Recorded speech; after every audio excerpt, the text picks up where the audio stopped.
Let's go to I'm gonna bring on TLD is calling in. What's up, man? How you doing? From Good. ECWA.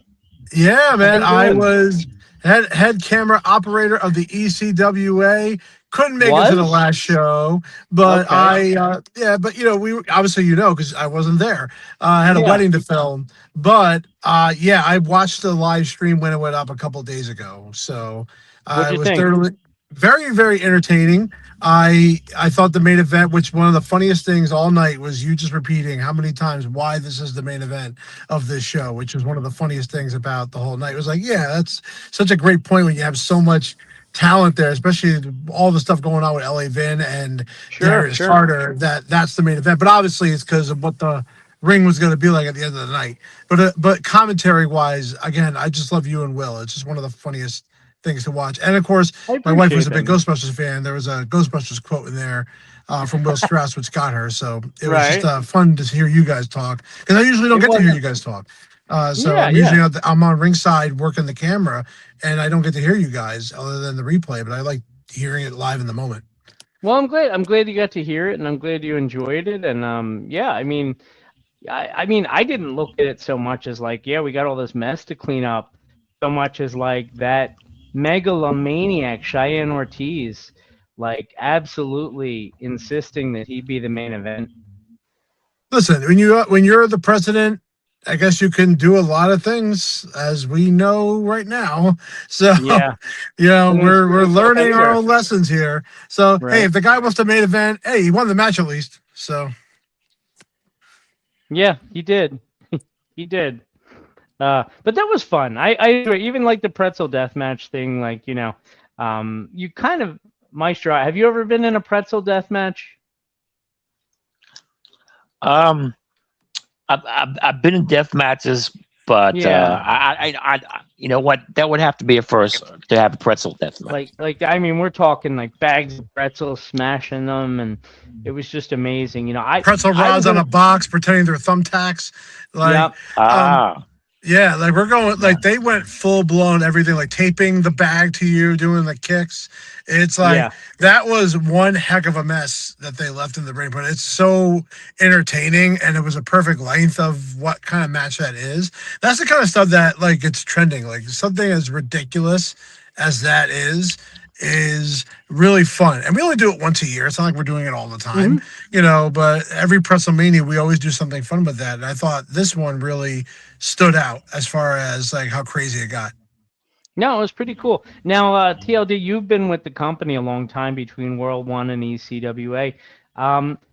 What's so special about ECWA now that like maybe a fan that hasn't been there, why would they want to go? Like, what's so I different about it? Yeah, I just think first off, there's nostalgia around the ECWA. There's so many people that came through the doors there.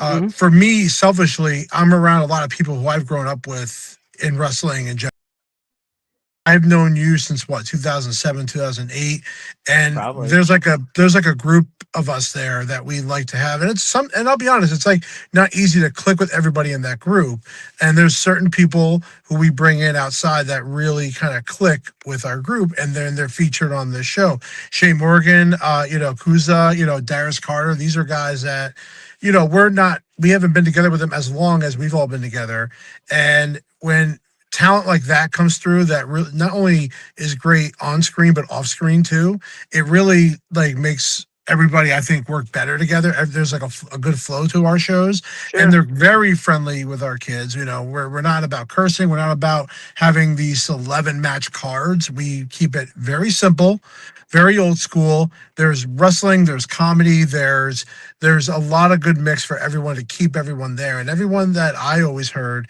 anytime we're leaving a show, that everyone's very satisfied, and it feels like that the arena doesn't empty out when we're getting close to the end of the show, because we don't keep the show that long. And we're priced extremely fairly. We work with a great autism group, which I think helps show that we're very Sure. much all about people who really like wrestling, and it's just a great environment to be in. The fans are always great, and it always looks like a packed show. Sure. And at the end of the day, I think like you look at that roster and like you said, so many of them go way back. You have other people that kind of come and go. Some make it really big, but like it's like this family that like Mhm. you go to a couple shows and all of a sudden you're part of something that's like so much bigger than yourself. And the ECWA, I think like a lot of their roster, this is going to sound silly, but you know how guys would like anything for ECW back in the day. And Mhm. it's kind of like the same mentality, you know, It where does. it's like I agree. everybody's in for the company because like everybody wants to see this succeed and everybody wants to do their part, you know, and it's a lot of fun. Glad that May I you also enjoyed bring up WrestleMania. I Yeah, want to go bring ahead. up also, I just want to bring up one thing about the whole thing too, is that everyone's helping from start to end. That's what makes a family. Now, I work for a lot of other promotions doing camera work or production that don't have that same, grouping. Like as for example, what a lot of people don't know is that we go out afterwards as a group. Not everyone comes, but most people do. And we all just talk about the show and just kind of like get away from the ring and just Yeah. have a time together.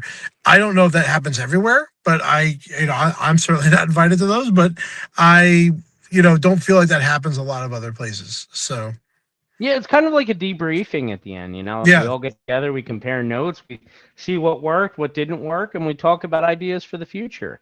Mhm. It's a great thing to keep everybody involved for sure. Like one of the things I like to do when I'm at the shows is remember at the end of the day I'm a camera guy, but I'm also like a producer. I do like to have that production mentality just because Hmm. that's what I do on a daily basis, being a camera guy and wedding videography, but also running so many shows that I've been a part of, making sure the chairs are in the right spot, make sure the video camera is not blocked, little things like that that you have to prepare for. If you're not hiring a company to do this outside, which we don't, you have to set all that up correctly, Sure. so it looks like a good production, and that's what we do. The entrance, when we build that entrance thing for the Legends show that we did back, I think 2 years ago, we utilized that thing, and it looks impressive. It looks awesome. It also shows the old school look of what ECWA was.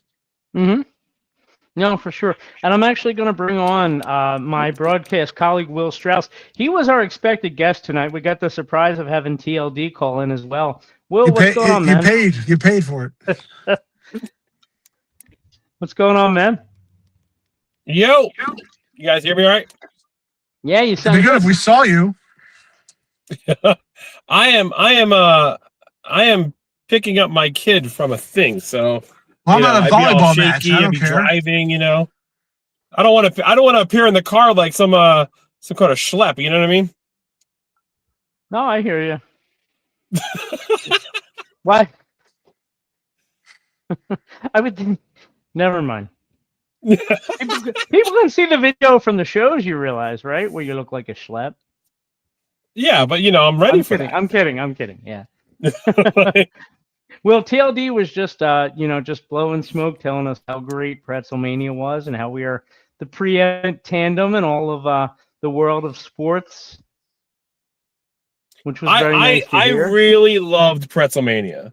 I did Like too.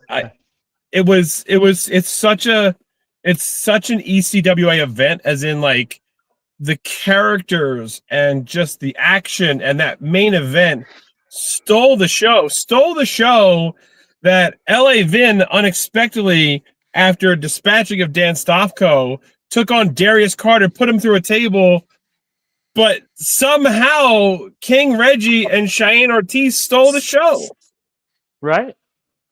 So TLD was telling me that the pretzel death match was his favorite thing on the show. I think that's what you said, right? Well, I didn't necessarily say it was my favorite thing on the show. I said it was it's just like a fun match. As far as Sure. my favorite And thing on the different. show, I liked how like we literally had three things intermingled into one thing, where we had the whole thing going down with Vin and Darius, which by the way I did not know because I thought there was supposed to be a different match. So of course I'm going into the show knowing the card, but of course I didn't want to know what happened. I was very much like I wanted to ask how the show went. And I didn't want to know until the stream happened, because I like to be surprised. So that was a surprise for me. And, seeing how it ended, I was like, oh, I know exactly what they're doing here. And then they had the whole break apart. Then you see Rockwell and Greg fighting all night, which I was glad to see that kind of like progressed, and then you have King Reggie coming out. Like, what the hell?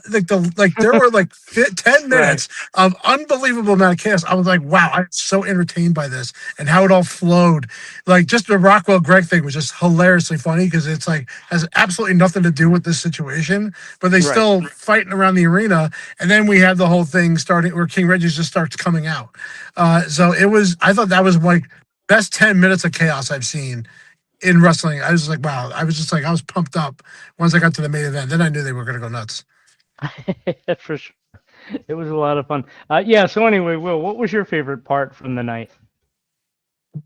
I mean, it's funny that TLD brought up Greg Spitz because I was ready for that fight. That grudge match was like another one of those. I was like, this is a dark horse moment, right? That that was going to be, and I was ready for the violence. I really was, and a new look from Greg Spitz, kind of, in a way, had that necro butcher-esque look to his eyes. He's like ready to go out there and murder somebody, and then all of a sudden, tag team partners, and then it all goes south from there. So, but no, I thought that Shea Morgan and Leo Sparrow put on a hell of a match for that title of the Mid-Atlantic title and really, really put some value into that championship because that they both legacy champion and Leo Sparrow, territory champion and Shea Morgan.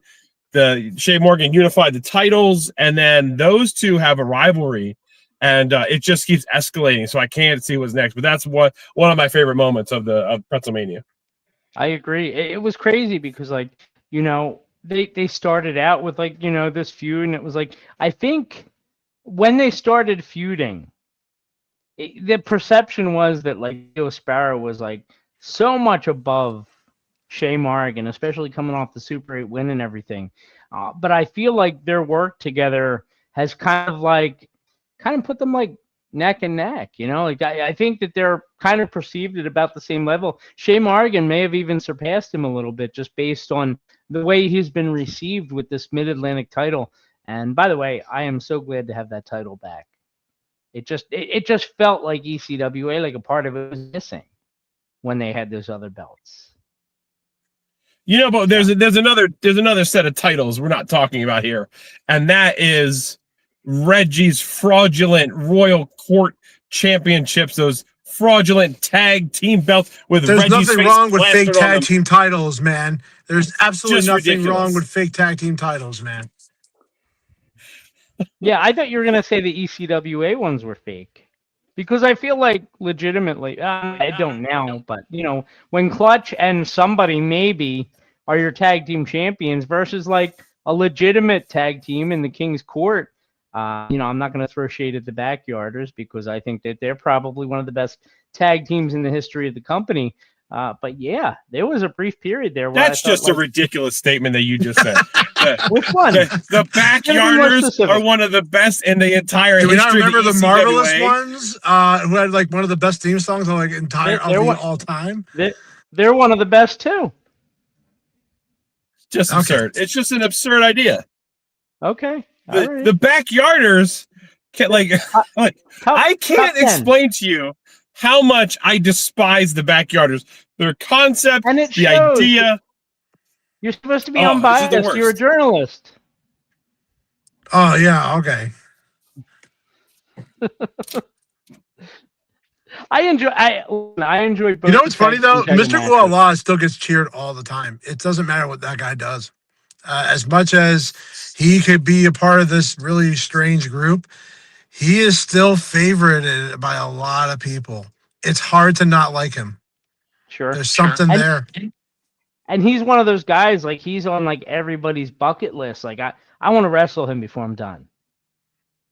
He's going to be 105 by the time he wraps up all his commitments. Easy.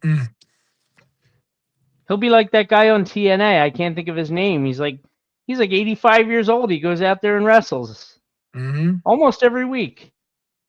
Crazy. But I listen, I thought it was a great show. I was really happy with the way everything came off.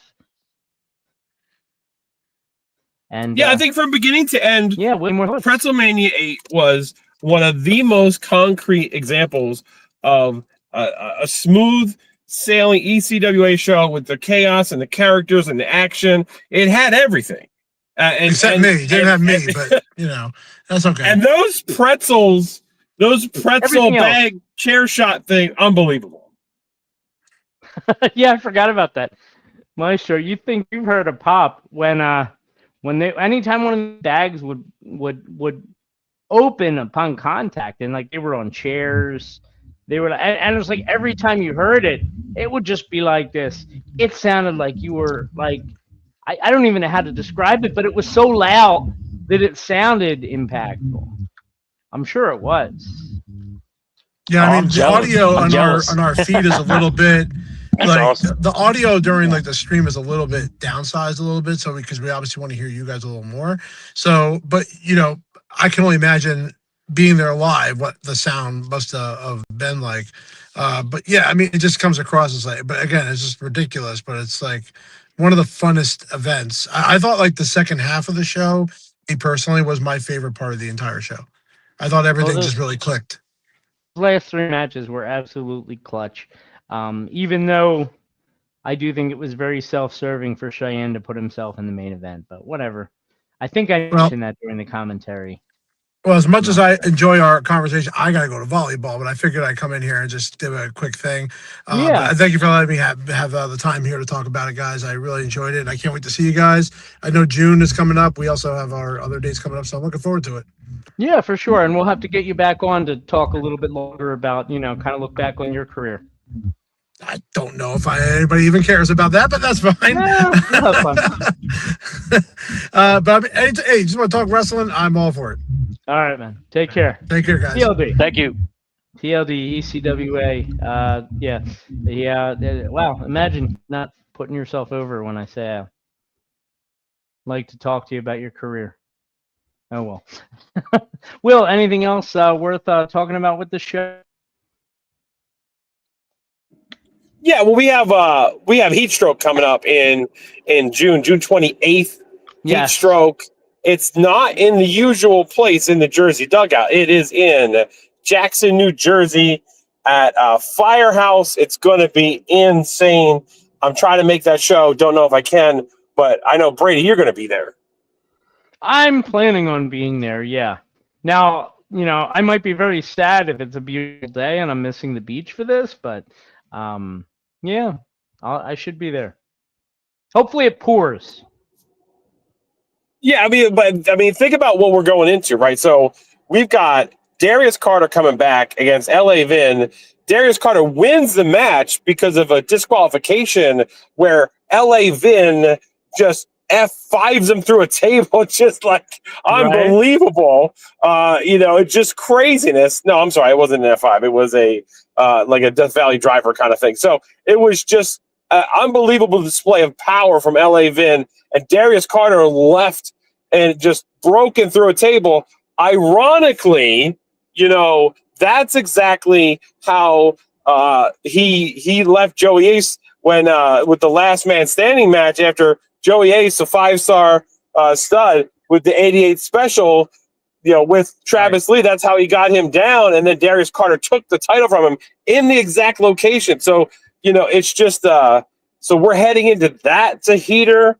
Well, the Mid-Atlantic titles there, the tag team titles, unfortunately with the backyarders with their cheating ass ways, so it's unbelievable what's going on. And I can't wait to see what happens in June for Heat Stroke. Brady, what is you most excited for Heat Stroke? Well, it's so weird because I don't think they've announced any official matches yet, right? So right now my mind is just kind of running wild, like when I was like 12 years old and I used to make my own Survivor Series teams in a notebook. That's all I can do right now, but I suspect we're going to see a lot of really great action, and hopefully we'll be able to bring ECWA to a group of fans who have never really experienced it before. That in and of itself, I think, makes it worthwhile. I think it's going to be a great show in Jackson. Yeah, and I think that's a great point because we've been in the Jersey dugout for so long, and we haven't been outside of that. So it'll be a great time to get into Jackson, New Jersey, see what the community wants to see, and really just and I'm trying to make that show, so we'll see. But yeah, and like see how it's received. You know what I mean? And that's really what like ECWA's shows, even at the Jersey Dugout, like it's standing room only. People are clamoring for wrestling. It's a family friendly show. And it's just it's a straightforward show. You watch it on TLD hit on it. If you watch it online, like you're going to get a sense of it. But being there live, you can feel the energy in the room. And we've had some events recently.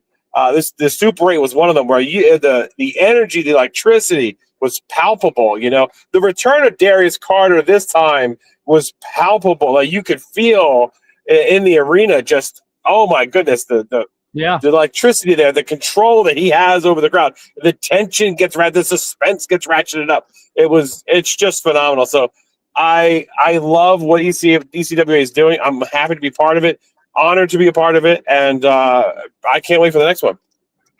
So that's June 28th, Heat Wave in Jackson, New Jersey. Tickets and information, of course, ECWAWrestling.com. That's got all the details that you need right there. Will, before I let you go, what's so special about ECWA for somebody who hasn't been there? You mentioned this palpable energy. Is that what it is, or is there something more that really makes this so special for you? Really, it's the relationship, and ECWA has always been this way. It's the relationship between the fans and the wrestlers. Like, I can't describe to you why JD Luscious, when he comes out, gets a reaction like any WWE superstar ever was, right? But he does get that reaction, and he's a character that just hits people's hearts, right? I can't really explain, and it just brings joy to my face when I talk about it. Not to yours, Brady. I know you're not a big fan, but these are characters that the fans get to know, and they fall into a relationship where like they hate them or they love them, and they love to hate them, and it's a great time, and that's always been ECWA, is the relationship with the fans, with the wrestlers, with the promotion itself. People have assigned seats. It's not assigned seat in the whole thing, but if you reserve your seats ahead of time, we know where you want to sit. So it's just like that level of detail is something that is just unique to ECWA, and you're really like you become one of the family when you're a fan there.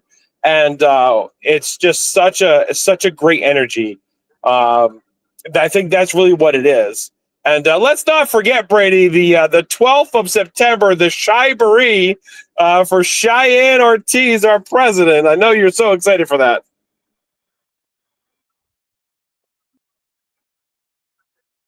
Yeah.